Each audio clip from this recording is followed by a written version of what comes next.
నమస్కారం కృష్ణతేజ వార్తలకు స్వాగతం. ముందుగా వార్తలోని ముఖ్యాంశాలు. సామాన్య భక్తుల అందుబాటులోకి మరిన్ని సేవా టికెట్లు లక్కీ డిప్ ద్వారా అందించేందుకు టీటీడీ చర్యలు. ఈ నెల 17 నుంచి అమలవుతుందన్న జేఈఓ శ్రీనివాసరాజు. ఇటుక బట్టీలో వెట్టి చాకిరీ కార్మికులను గుర్తించిన అధికారులు. 150 మందికి విముక్తి. కార్మికులంతా ఒరిస్సా వాసులుగా గుర్తింపు. పునరావాసం కల్పించిన ఆర్డీఓ. టీటీడీ చేపట్టే సంస్కరణలకు సహకారం అందిస్తాం. సామాన్య భక్తుల శ్రేయస్సే ప్రధాన లక్ష్యం. ఎక్స్ అఫిషియో సభ్యులు అనురాధ వెల్లడి. భూ ఆర్డినెన్స్ ను రద్దు చేయాలి. CPI demand. తిరుపతిలో జైల్ బరో కార్యక్రమాన్ని చేపట్టిన కమ్యూనిస్టులు. నేతలను అరెస్ట్ చేసిన పోలీసులు. తిరుపతిలో పెచ్చిమీరుతున్న ఆకతాయిల ఆగడాలు. దొరలవాట్లకు బానిసలవుతున్న యువత. శాంతి భద్రతలకు విఘాతం. పట్టించుకోని పోలీసులు. శ్రీవారి భక్తులకు విజయ బ్యాంక్ ద్వారా కరెంటు బుకింగ్లు అందజేసి సేవా టికెట్లన్నింటినీ లక్కీ డిప్కు మళ్లించేందుకు టీటీడీ రంగం సిద్ధం చేస్తోంది. స్వామివారి సేవల్లో పాల్గొనేందుకు ముందు రోజు టీటీడీ అందించే సేవా టికెట్ల కోసం భక్తులు గంటల కొలది క్యూలైన్లో బారులు తీరుతున్నారు. ఈ సమస్యను పరిష్కరించేందుకు లక్కీ డిప్ విధానమే సరైన మార్గంగా అధికారులు భావిస్తున్నారు. ఈ నెల 17వ తేదీ నుంచి ఈ విధానాన్ని భక్తులకు అందుబాటులోకి తీసుకొచ్చేందుకు చర్యలు తీసుకుంటున్నట్లు తిరుమల జేఈఓ శ్రీనివాసరాజు చెప్పారు. తిరుమల వెంకటేశ్వరుడికి నిత్యం సుప్రభాతం, కళ్యాణోత్సవం, ఉంజల్ సేవ, ఆర్జిత బ్రహ్మోత్సవం, వసంతోత్సవం, సహస్ర దీపాలంకరణ సేవలను నిర్వహించడం జరుగుతోంది. అలాగే వారంలో ఒక్కొక్క రోజు ఒక్కొక్క ప్రత్యేక సేవలను జరుపుతారు. అందులో భాగంగా విశేష పూజ, సహస్ర కలశాభిషేకం, తిరుప్పావడ, నిజపాద దర్శనం సేవలను నిర్వహిస్తారు. తిరుమలకు చేరుకున్న భక్తులు ఈ సేవల్లో పాల్గొనేందుకు అవసరమైన సేవా టికెట్లను ప్రతిరోజు ఉదయం 7 గంటలకు విజయ బ్యాంక్ కరెంటు బుకింగ్ కౌంటర్ ద్వారా విక్రయిస్తారు. అయితే సాధారణ రద్దీ రోజుల్లో భక్తుల సేవా టికెట్లు పొందేందుకు ముందు రోజు రాత్రి నుండి క్యూ లైన్లో వేచి ఉండాల్సి వస్తోంది. కొంతమంది పైరవికారులు అక్కడ సిబ్బందితో కుమ్మక్కై టికెట్లు పొందుతున్నారంటూ పలుమార్లు టీటీడీ ఉన్నతాధికారులకు ఫిర్యాదులు అందాయి. ఈ సమస్యను పరిష్కరించడంతో పాటు భక్తులు ఎక్కువ సమయం క్యూ లైన్లో వేచి ఉండకుండా ఉండే విధంగా చర్యలు తీసుకోవాలని టీటీడీ ఉన్నతాధికారులు నిర్ణయించారు. పలు విధానాలు, ఆలోచనలు చేసిన అధికారులు చివరికి గతంలో ఆర్జితం, బల్క్ బుకింగ్లు రద్దు చేస్తున్న టికెట్లను భక్తులకు విక్రయిస్తున్న లక్కీ డిప్ విధానంలో వీటిని ప్రవేశపెట్టేందుకు ఏర్పాట్లు చేశారు. అందులో భాగంగా సుప్రభాతం 100, కళ్యాణోత్సవం 80, వారాంతపు సేవలైన విశేష పూజ 150, సహస్ర కలశాభిషేకం 25, నిజపాద దర్శనం 100 టికెట్లను నూతన విధానంలో భక్తులకు విక్రయించాలని నిర్ణయించినట్లు తిరుమల జేఈఓ శ్రీనివాసరాజు చెప్పారు. మిగిలిన ఉంజల్ సేవ, ఆర్జిత బ్రహ్మోత్సవం, వసంతోత్సవం, సహస్ర దీపాలంకరణ, అంగ ప్రదర్శన టికెట్లను మాత్రం యథావిధిగా కరెంటు బుకింగ్లో భక్తులకు జారీ చేస్తామన్నారు. లక్కీ డిప్ విధానంలో పారదర్శకతతో పాటు అక్రమాలకు అడ్డుకట్ట వేసి సామాన్య భక్తులకు పెద్దపీట వేసే అవకాశం ఉందని తెలిపారు. సేవా టికెట్లను ఈ నెల 17వ తేదీ నుండి లక్కీ డిప్ విధానాన్ని మార్చేందుకు రంగం సిద్ధం చేస్తున్నట్లు వెల్లడించారు. టీటీడీ పాలక మండలి ఎక్స్ అఫిషియో సభ్యురాలుగా దేవాదాయ శాఖ కమిషనర్ వైవి అనురాధ నేడు శ్రీవారి ఆలయంలో ప్రమాణ స్వీకారం చేశారు. గురువారం ఉదయం 10:30 కుటుంబ సమేతంగా శ్రీవారిని దర్శించుకున్న దేవాదాయ కమిషనర్ అనురాధ ఆలయంలోని గరుడాల్వర్ సన్నిధిలో తిరుమల జేఈఓ ప్రమాణ స్వీకారం చేయించారు.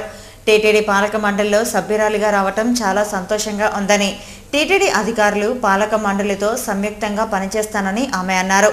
టీటీడీ చేపడుతున్న సంస్కరణలకు తన వంతు చేయూతనందిస్తానని టీటీడీ ఎక్స్ అఫిషియో సభ్యురాలు అనురాధ అన్నారు. గుంటూరు జిల్లాలో ఎలక్ట్రానిక్ మీడియా జర్నలిస్టులపై దాడి చేసి గాయపరిచిన వారిని వెంటనే అరెస్ట్ చేయాలని మీడియా ప్రతినిధులు డిమాండ్ చేశారు. గుంటూరు జిల్లాలో న్యూస్ కవరేజ్ కోసం వెళ్లిన నెంబర్ 1 ఛానల్ విలేకరి ప్రసాద్ను వ్యభిచార గృహ నిర్వాహకులు దాడి చేయడాన్ని నిరసిస్తూ ఆర్డీఓ కార్యాలయం ఎదుట ఎలక్ట్రానిక్ మీడియా ప్రతినిధులు ధర్నా చేశారు. నిందితులను వెంటనే అరెస్ట్ చేయాలని డిమాండ్ చేశారు. ఈ సందర్భంగా number 1 channel Rayalaseema coordinator Gnaneshwar Achari మాట్లాడుతూ వార్తల కవరేజ్కు వెళ్లిన రిపోర్టర్ ప్రసాద్పై దాడి చేయడం హేయమైన చర్య అన్నారు. ప్రభుత్వానికి ప్రజలకు మధ్య వారధిగా పనిచేస్తున్న మీడియాపై దాడులు చేయడం తగదన్నారు. ఇప్పటికైనా పోలీసులు చొరవ తీసుకుని వెంటనే నిందితులను అరెస్ట్ చేయాలని డిమాండ్ చేశారు. ఈ ధర్నాలో ఎలక్ట్రానిక్ అండ్ ప్రింట్ మీడియా ప్రతినిధులు దినేష్, జగదీష్, హేమకుమార్, వరప్రసాదరావు తదితరులు పాల్గొన్నారు.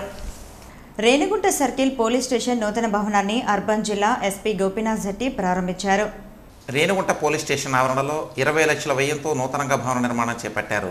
బుధవారం సాయంత్రం ఈ నూతన భవనాన్ని తిరుపతి అర్బన్ జిల్లా ఎస్పీ గోపీనాథ్ జెట్టి చేతుల మీదుగా ప్రారంభించారు. ఈ కార్యక్రమంలో ఏఎస్పీ త్రిమూర్తులు, డీఎస్పీ నంజుండప్ప, సిఐలు బాలయ్య, సాయినాథ్, ఎస్ఐలు రఫీ, మధుసూదన్ సిబ్బంది పాల్గొన్నారు.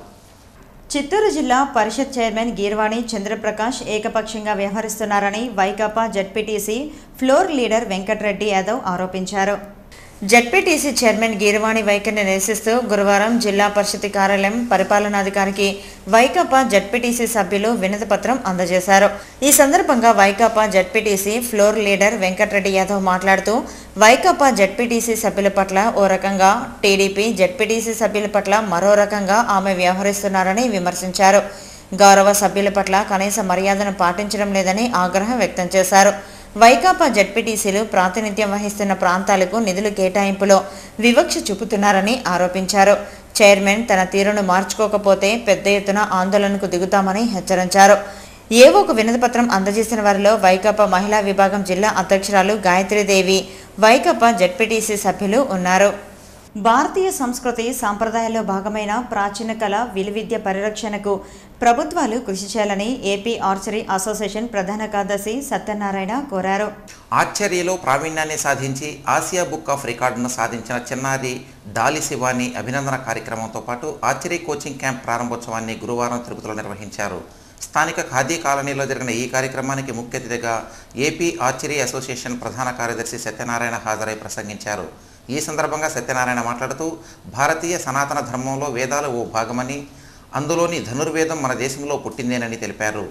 1వ శతాబ్దం నుండి 20వ శతాబ్దం వరకు విలువిద్యకు ఎంతో ఆదరణ ఉన్నదని, అయితే మన నుండి నేర్చుకున్న విదేశీయులు ఒలింపిక్స్లో పతకాలను సాధిస్తుంటే మనం మాత్రం ప్రోత్సాహం లేక వెనుకబడి ఉన్నామని ఆవేదన వ్యక్తం చేశారు. విలువిద్యను వారసత్వ సంపదగా అందించాల్సిన బాధ్యత మనందరిపై ఉందన్నారు. ఇందుకు ప్రభుత్వాలు కూడా క్రీడాకారులను ప్రోత్సహించాల్సిన అవసరం ఎంతైనా ఉందన్నారు. ఈ కార్యక్రమంలో ఓల్గా ఆర్చరీ అసోసియేషన్ సభ్యులు, ఏపీ ఆర్చరీ అసోసియేషన్ సభ్యులు రమణ, మల్లికార్జున నాయుడు తదితరులు పాల్గొన్నారు. చంద్రగిరి సమీపంలో ఇసుక బట్టీలో వెట్టి చాకిరితో మగ్గిపోతున్న కార్మికులకు అధికారులు విముక్తి కలిగించారు. ఒడిశా రాష్ట్రానికి చెందిన సుమారు 150 మంది కార్మికులు చంద్రగిరి సమీపంలోని ఇటుక బట్టీల్లో వెట్టి చాకరీతో ఇబ్బందులు పడుతున్న వారికి సిఐడి అధికారులు గురువారం విముక్తి కలిగించారు. తమిళనాడు రాష్ట్రానికి చెందిన ఓ స్వచ్ఛంద సంస్థ సభ్యుల సహకారంతో సిఐడి అధికారులు మెరుపుదాడి చేసి ఒడిశా కార్మికులకు విముక్తి కలిగించారు. కార్మికులందరినీ తిరుపతి రెవెన్యూ డివిజనల్ కార్యాలయంకు తరలించారు. వారి చిరునామాలు తెలుసుకుని వారి స్వగ్రామాలకు తరలించేందుకు అధికారులు చర్యలు చేపట్టారు. ఇటుక బట్టి తయారీ కేంద్రం యజమానులపై వెట్టి చాకరీ కేసు నమోదు చేసి దర్యాప్తు చేపట్టారు. ఈ సందర్భంగా ఆర్డీఓ వీరబ్రహ్మయ్య మాట్లాడుతూ ఒడిశా రాష్ట్రానికి చెందిన కొంతమంది కార్మికులకు విముక్తి కలిగించామని తెలిపారు. వారికి స్థానికంగా పునరావాసాన్ని కల్పించి పూర్తి స్థాయిలో విచారణ చేపట్టనున్నామని వివరించారు. ఇటుక బట్టి యజమానులు వారిని వెట్టి చాకరీ కార్మికులుగా పరిగణించి ఉంటే చట్టపరమైన చర్యలు తీసుకుంటామని మీడియాకు వివరించారు. అనంతరం వెట్టి కార్మికులు మాట్లాడారు. తిరుపతి శ్రీ తాతయ్యగుంట గంగమ్మ దేవాలయం హుండీ లెక్కింపు కార్యక్రమాన్ని చేపట్టినట్లు ఆ ఆలయ కార్యనిర్వహణ అధికారి సుబ్రహ్మణ్యం తెలిపారు. తిరుపతి తాతయ్యగుంట గంగమ్మ జాతర ఉత్సవాలు ముగిసిన తర్వాత హుండీ లెక్కింపు నిర్వహించడం ఆనవాయితీగా వస్తోంది. దీనిలో భాగంగా గురువారం అమ్మవారికి భక్తులు హుండీ ద్వారా కానుకలుగా సమర్పించిన నగదు లెక్కింపు కార్యక్రమాన్ని చేపట్టారు. దేవాదాయ శాఖ అధికారులు, సప్తగిరి గ్రామీణ బ్యాంక్ అధికారులు, ఈస్ట్ పోలీసుల సమక్షంలో ఆలయ సిబ్బంది పెరకామని నిర్వహించారు. ఈ సందర్భంగా ఆలయ ఈవో సుబ్రహ్మణ్యం మాట్లాడుతూ ఆర్టీసీ కార్మికుల సమ్మె ఉన్నప్పటికీ భక్తులు గంగజాతర రోజున అమ్మవారిని పెద్ద సంఖ్యలో దర్శించుకుని మొక్కులు తీర్చుకున్నట్లు చెప్పారు. అమ్మవారి జాతర ఉత్సవాల్లో భక్తులు సమర్పించిన కానుకలను పరకామణి ద్వారా లెక్కిస్తున్నట్లు తెలిపారు. జాతర సమయంలో తమకు సహకరించిన ప్రభుత్వ, ప్రైవేట్ శాఖలకు, స్వచ్ఛంద సంస్థలకు, ప్రజలకు ఆయన కృతజ్ఞతలు తెలిపారు. శ్రీవారి అనుగ్రహం కోసం తిరుమలకి వచ్చానని, తాను నటించిన అస్త్రం సినిమా విజయవంతమయ్యేలా అనుగ్రహించాలని సినీ నటుడు నారా రోహిత్ అన్నారు. కోనేటి రాయుడి దర్శనార్థం గత రాత్రి తిరుమలకు చేరుకున్న నటుడు నారా రోహిత్ గురువారం ఉదయం నైవేద్య విరామ సమయంలో శ్రీవారిని దర్శించుకున్నారు. అలాగే నారా రోహిత్ నటించిన అస్త్రం సినిమా ఆడియో ట్రైలర్ మూవీల మైక్రో సీడీని శ్రీవారి పాదాల చెంత ఉంచి ప్రత్యేక పూజలు నిర్వహించారు. అనంతరం ఆలయ అధికారులు నటుడు నారా రోహిత్కు దర్శన వసతి సదుపాయాలు కల్పించారు. బైట్ ఎటువంటి అత్యవసర పరిస్థితుల్లోనైనా క్షతగాత్రులను రక్షించడానికి 108 సిబ్బంది శ్రమిస్తారని జీవీకే ఈఎంఆర్ఐ సంస్థ వైద్యులు సుభాషిణి తెలిపారు.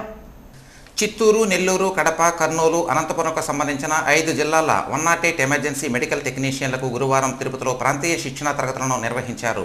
హైదరాబాద్కు చెందిన జీవీకే ఈఎంఆర్ఐ సంస్థ వైద్యులు సుభాషిణి, డాక్టర్ మధుసూదన్ డెమో ద్వారా శిక్షణా తరగతులను నిర్వహించారు. ఈ సందర్భంగా డాక్టర్ సుభాషిణి మాట్లాడుతూ గ్లోబల్ సర్టిఫికెట్ ప్రోగ్రామ్, ఇంటర్నేషనల్ స్టాండింగ్స్పై ఈఎంఎల్ఎస్ డిపార్ట్మెంట్కు చెందిన నిపుణులకు శిక్షణా తరగతులను నిర్వహిస్తున్నట్లు చెప్పారు.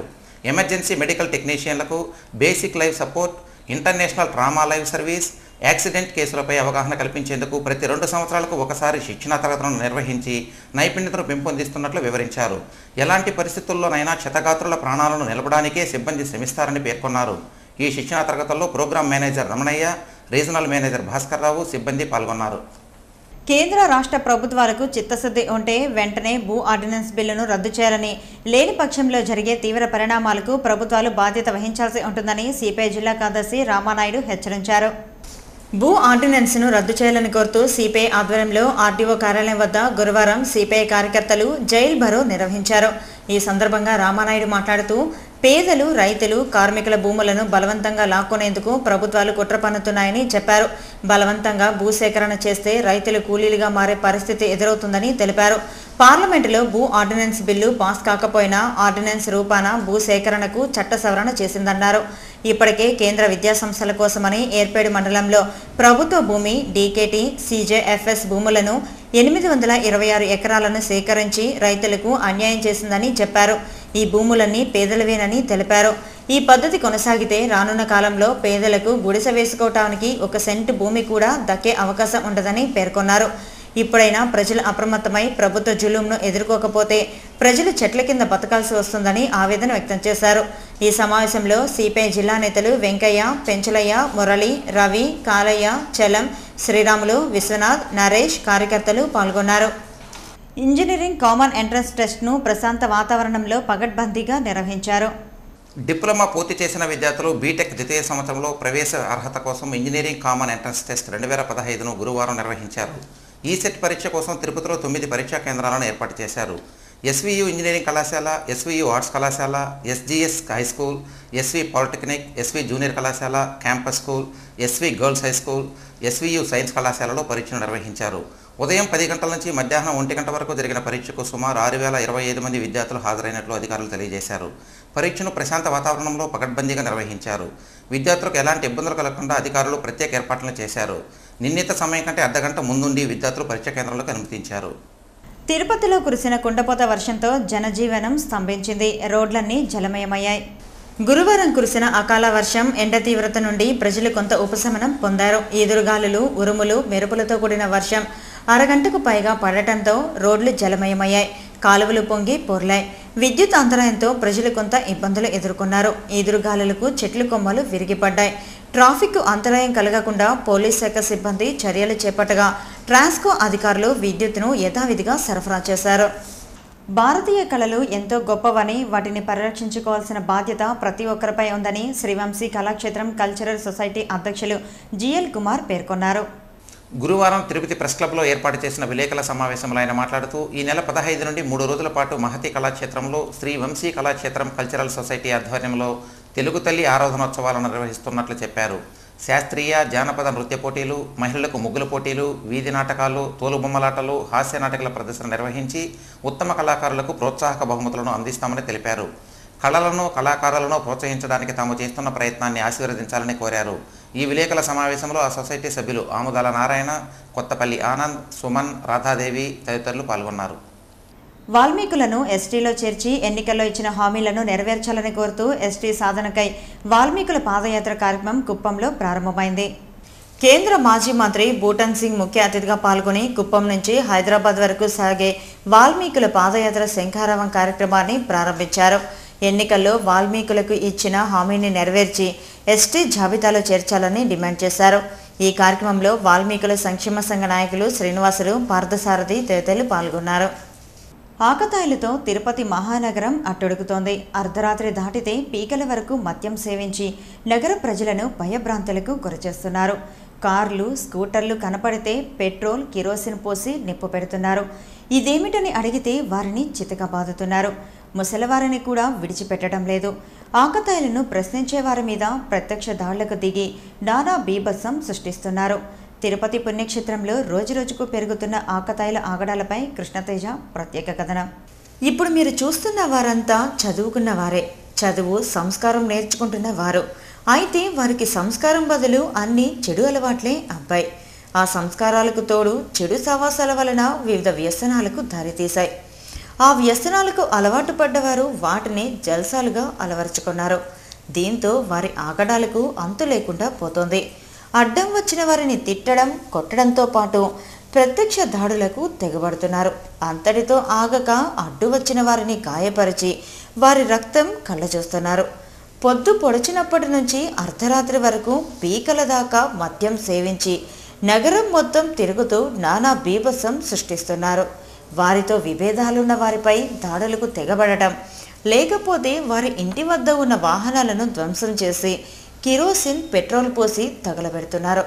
ద్విచక్ర వాహనాలతో పాటు కార్లను సైతం వదలటం లేదు.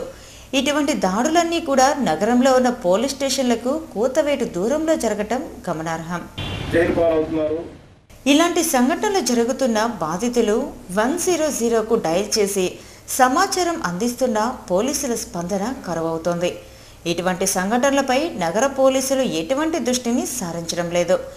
2 రోజుల క్రితం కొర్లగుంట మారుతీనగర్లో 10 మంది ఆకతాయిలు పీకల దాకా మద్యం సేవించి అర్ధరాత్రి దాటాక సుమారు 5 ద్విచక్ర వాహనాలకు నిప్పంటించి వారి ప్రతాపాన్ని చూపారు. వారి వెంట తెచ్చుకున్న పెట్రోల్ను పోసి వాహనాలను తగలబెట్టారు. ఉదయం నిద్రలేచి చూసుకున్న వాహనాల యజమానులు లభోదిపో పంటున్నారు. సంఘటనపై పోలీసులకు ఫిర్యాదు చేస్తే సంఘటనా స్థలానికి వచ్చిన పోలీసులు జరిగిన దానిని పేపర్పై రాసుకొని చేతులు దులుపుకుంటున్నారు తప్ప వాటిని నివారించడం లేదు. పుణ్యక్షేత్రంలో ఆకతాయిల ఆగడాలను అరికట్టడం లేదు. మొన్న ఆటోనగర్, నిన్న భవానీనగర్, ఖాదీ కాలనీ, నేడు 2 రోజుల క్రితం కొర్లగుంట మారుతీనగర్లలో ఇలాంటి ఘటనలు తరచూ జరుగుతున్నాయి. అర్ధరాత్రి పూట నగరంలో మద్యం సేవించి వీధుల్లో సంచరించే ఆకతాయిలను అరికడితే కానీ ఇలాంటి ఘటనలను నివారించలేమని బాధితులు పేర్కొంటున్నారు. పూతలపట్టు నాయుడుపేట హైవే రోడ్డు మార్గంలో ఏర్పేడి వద్ద గురువారం జరిగిన రోడ్డు ప్రమాదంలో మహారాష్ట్రకు చెందిన సివిల్ ఇంజనీర్ విద్యార్థి మృతి చెందాడు. చిత్తూరు జిల్లా ఏర్పేడి మండలంలోని సీతారాంపేట మలుపు వద్ద ఘోర రోడ్డు ప్రమాదం జరిగింది. సంఘటనలో బైకుని ఆర్టీసీ బస్సు ఢీకొనడంతో బైక్పై వస్తున్న వ్యక్తి అక్కడికక్కడే మృతి చెందాడు. ఈ ప్రమాదంలో మహారాష్ట్రకు చెందిన చందన్ కుమార్ శర్మ బెంగళూరులో సివిల్ ఇంజనీర్గా పనిచేస్తున్న ఇతను బెంగళూరు నుంచి బైక్లో తిరుపతి మీదుగా విజయవాడకు స్నేహితుని వివాహం కోసం వెళ్తూ మార్గం మధ్యలో సీతారాంపేట మలుపు వద్ద మృతి చెందాడు. ఇక తిరుమల సమాచారం. తిరుమలలో భక్తుల రద్దీ అధికంగా ఉంది. గురువారం సాయంత్రానికి 64,201 మంది భక్తులు శ్రీవారిని దర్శించుకున్నారు. సర్వదర్శనానికి 30 కంపార్ట్మెంట్లలో భక్తులు వేచి ఉన్నారు. వారికి 16 గంటల దర్శన సమయాన్ని కేటాయించారు. నడకదారి భక్తులకు 13 కంపార్ట్మెంట్లలో వేచి ఉన్నారు. వారికి 8 గంటల వ్యవధిలో దర్శన సమయాన్ని టీటీడీ అధికారులు కేటాయించారు. తిరుమలలో శుక్రవారం అందుబాటులో ఉండే వస్తు సదుపాయాల వివరాలు ఇలా ఉంటాయి. ఉచిత గదులు 77, 50 రూపాయల గదులు 8, 100 రూపాయల గదులు 4 ఉన్నాయి. 500 రూపాయలు, 600 రూపాయల గదులు అందుబాటులో లేవు. తిరుమలలో శుక్రవారం ఆర్జిత సేవా టికెట్లు అందుబాటులో లేవు. కాగా గురువారం వివిధ ప్రాంతాల నుంచి తిరుమలకి వచ్చిన భక్తులు శ్రీవారికి విరాళాలు అందజేశారు. 5 లక్షల అన్నదాన, సిమ్స్, గో సంరక్షణ ట్రస్టులకు విరాళంగా ఇచ్చినట్లు టీటీడీ అధికారులు తెలిపారు. పోస్టాఫీస్ ద్వారా భక్తులకు విక్రయించే ప్రత్యేక ప్రవేశ దర్శనం టికెట్ల వివరాలు ఇలా ఉన్నాయి. శుక్రవారం ఉదయం 10 గంటల నుంచి మధ్యాహ్నం 1 గంట వరకు శ్రీవారి దర్శనార్థం అందుబాటులో ఉండే దర్శన టికెట్ల వివరాలు 10 గంటలకు, 11 గంటలకు అందుబాటులో లేవు. 12 గంటలకు 45, 1 గంటకు 56 అందుబాటులో ఉన్నాయి. Tirupati gold jewellery and silver merchant association సమాచారం మేరకు శుక్రవారం లోకల్ బులియన్ మార్కెట్లో బంగారం, వెండి ధరలు ఇలా ఉంటాయి. 24 క్యారెట్ల అపరంజి బంగారం 10 గ్రాముల ధర 27,840 రూపాయలు. 22 క్యారెట్ల నగల బంగారం 1 గ్రామ్ ధర 2,603 రూపాయలు. వెండి 1 కిలో ధర 39,535 రూపాయలు. రీటైల్ వెండి 1 గ్రామ్ ధర 42 రూపాయల 30 పైసలుగా ఉంటుంది. వార్తలు ముగించే ముందు ముఖ్యాంశాలు మరోసారి. సామాన్య భక్తుల అందుబాటులోకి మరిన్ని సేవా టికెట్లు లక్కీ డిప్ ద్వారా అందించేందుకు టీటీడీ చర్యలు. ఈ నెల 17 నుంచి అమలవుతుందన్న జేఈఓ శ్రీనివాసరాజు. ఇటుక పట్టీలో వెట్టి చాకిరీ కార్మికులను గుర్తించిన అధికారులు. 150 మందికి విముక్తి. కార్మికులంతా ఒరిస్సా వాసులుగా గుర్తింపు. పునరావాసం కల్పించిన ఆర్డీఓ. టీటీడీ చేపట్టే సంస్కరణలకు సహకారం అందిస్తాం. సామాన్య భక్తుల శ్రేయస్సే ప్రధాన లక్ష్యం. ఎక్స్ అఫిషియో సభ్యులు అనురాధ వెల్లడి. భూ ఆర్డినెన్స్ను రద్దు చేయాలి, సిపిఐ డిమాండ్. తిరుపతిలో జైల్ బరో కార్యక్రమాన్ని చేపట్టిన కమ్యూనిస్టులు, నేతలను అరెస్ట్ చేసిన పోలీసులు. తిరుపతిలో పెచ్చిమీరుతున్న ఆకతాయిల ఆగడాలు, దొరలవాట్లకు బానిసలవుతున్న యువత, శాంతి భద్రతలకు విఘాతం, పట్టించుకోని పోలీసులు. ఈ వార్తలు ఇంతటితో సమాప్తం. నమస్కారం.